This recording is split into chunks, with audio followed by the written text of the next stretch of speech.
এটা যাবো নাকি রহিম ভাই দের একবারে বিশৃঙ্খলা করেন মানে আজকে দূরত্ব যাইলেন না আর কোন দূর নন এই ভাইয়া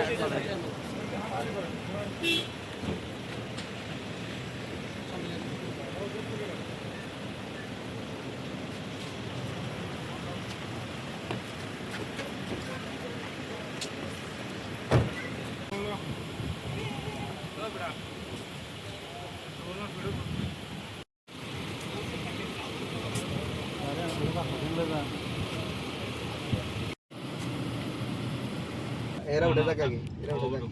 ভাই এরপরে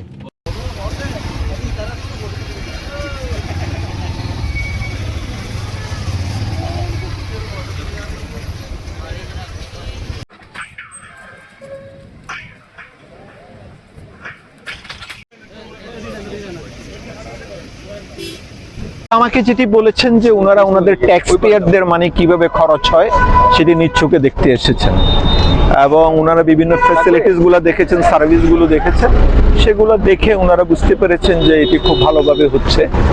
এবং এটিও বুঝতে পেরেছেন যে বাংলাদেশের উপরে ব্যাপক প্রেশার পড়েছে এবং বাংলাদেশের স্থানীয় জনগণের মনোভাব কি সেটা জিজ্ঞাসা করেছেন।